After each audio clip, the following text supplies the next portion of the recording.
All right, it's Andreas here with the Sporting News, and I'm here with the WBC interim, two-time WBC champion, still undefeated, coming off of a big victory against Demetrius Andrade, David Benavidez. David, man, it's been a little bit of time. How has the victory sunk in almost 2 weeks later? Feels amazing, man. First of all, I just want to thank you for inviting me on the show, and I feel really good, man. I feel like every fight, I'm gaining more and more confidence because all the stuff I speak, I go out there and live it. And I feel like I have so much momentum right now, and I'm just so clear-headed and so I know exactly what I want to do. I want to do, and I know exactly what has to be done to get there. So I'm very excited for the future and everything that's coming. It's interesting. Before the year was up, a lot of people already penciled in Terrence Crawford to be fighter of the year for what he did against Errol Spence. But do you feel like after your two performances this year that you should definitely be in that conversation? Because these were two stellar performances. Yeah, I definitely do feel like it. I definitely do feel like what for the type of fighters they were, they were high level fighters, high quality fighters. And I beat two of them in a year. A lot of people doubted me on both the fights. They said I wasn't going to be either of them. And I beat them in such impressive ways that I definitely do think that I should get fighter of the year. Let me ask you, because the Caleb Plant fight, you said you wanted to show people that you had defense. You showed people that. I think leading up to the Andre fight, you just showed that you had more tools. I remember asking you if you thought you were the most explosive offensive fighter in boxing today. And I think you proved that once again. You never have a boring fight. But how impressed were you with your own performance? I'm sure you've gone back and looked at it. And did you see anything that you did wrong? Yeah, I mean, the things I did wrong, I keep them for myself.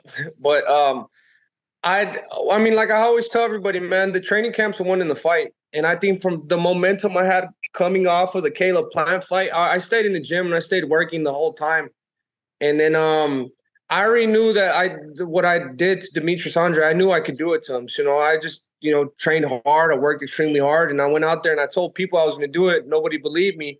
And when I went out there to do it, I shut everybody's mouth up, and they have nothing else to say. So I'm just happy, like I said, I can keep doing the things I say I'm going to do, and keep looking sharp and keep looking impressive. So I had a conversation with Andre Ward a couple of days ago. We were talking about the two worst used words in boxing are robbery and duck. Everybody uses them all the time, even if it doesn't apply. But at a certain point in your situation with this Canelo fight, you are his mandatory. You are the WBC interim champion. Obviously, he can do whatever he wants. But does it become a point where if he doesn't fight you next, is it a duck? To be honest with you, I mean, I don't want to say that because then then it comes back to me saying, oh, Benavidez said that Canelo's ducking him. But, I mean, if you just take a look at what's happening, man, I was supposed to be the front runner for May. My Mauricio Suleiman and Samson Lukowicz said they're going to start negotiating and all that. And now I'm hearing that that they have three other options for May: Jaime Munguia, Terrence Crawford, and Charlo. So that kind of puts me like in a situation where like I thought the WBC was going to make it a mandatory that they had to fight me in May, and nobody's saying nothing about that. But I mean, I guess it is what it is. I mean, I don't know. If people want to see this fight, I mean, it's a very lucrative fight. I mean, I'm not going to go in there and talk about money because Canelo always makes money, but I think out of all the fights that he has on the table, this one would be the most lucrative. So it makes sense on every single part. From the fans getting the respect, and from the legends getting the respect, the money, it's all there. It's all there. So I mean, if he doesn't want to do it, it's for a reason. You know what I mean? So I mean, I don't know. We're just gonna have to sit back, be patient, and see what happens. Well, we do know he's going to fight May. That's pretty obvious. And if for whatever reason he doesn't fight you, let's assume he goes with somebody like Terrence Crawford.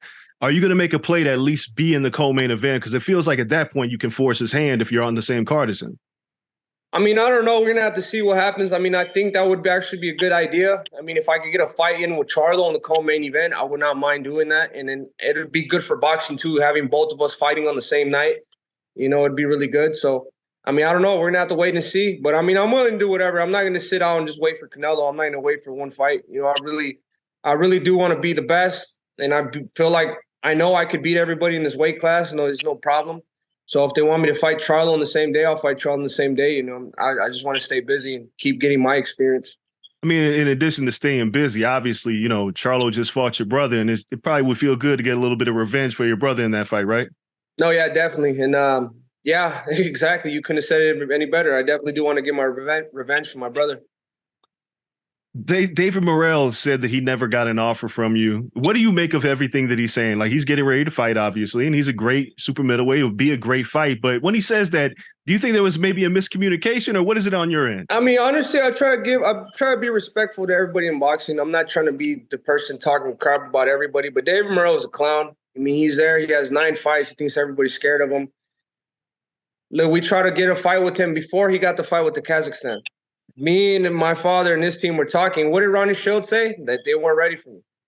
Okay. Now he's talking all this crap. He wants to go make a name for himself. Go make a name for yourself. So why would he reject the fight from Dimitri Bivol? Isn't he trying to make a name for him? Everybody's scared of him, supposedly. And they came out publicly saying, Dimitri Bivol came out publicly saying that he's the one who ducked him. So, I mean, he should stop worrying about me and start worrying getting these other fights. You know what I mean? If there's no other fight, then I'll definitely make a fight happen with David Morrell. But we're trying to make this fight happen with Charlo. We're trying to make it happen with Canelo. These are 2 big fights. These guys are solidified. They've been there for a long, long time. Just like how Demetrius was there for a long, long time. Just like how Caleb Plant was there for a long, long time. These guys have more of a name. They have more weight to their name. I'm not scared of nobody. I'll fight anybody. You guys already know that. Yeah, I think you've proven it. And know, I don't think David Morrell is good at all. You know, he beats a couple bums while he has 9 fights. Okay, cool. It doesn't mean nothing to me. I'm not scared to fight. I'll fight David Morrell whenever he wants to.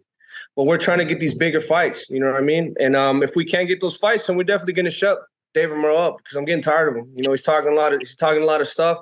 He's saying a whole bunch of stuff. And he, you know, to be honest, he really ain't. 2 more for you. One, obviously, if the Canelo fight doesn't happen in May, a lot of people are looking at September. The problem is Mexican Independence Day, the UFC's trying to hold their card there, right? And obviously, you would want to fight on one of these Mexican holidays because it would be a big deal. Does that play into anything? Like, do you want to fight Canelo whenever, or would you really like to fight him on one of those Mexican holidays? I mean, I think it would. If we would fight, it would definitely be on one of those Mexican holidays because, you know, Canelo only fights on those Mexican holidays.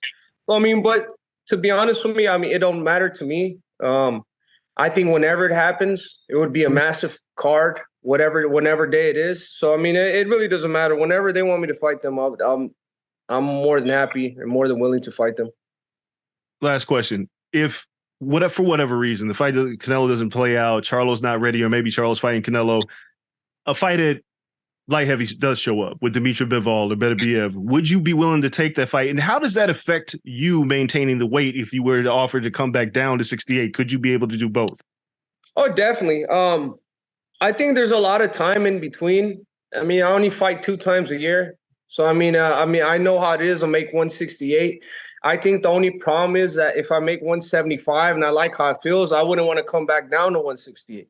But to making the weight, there's not going to be no problem making the weight.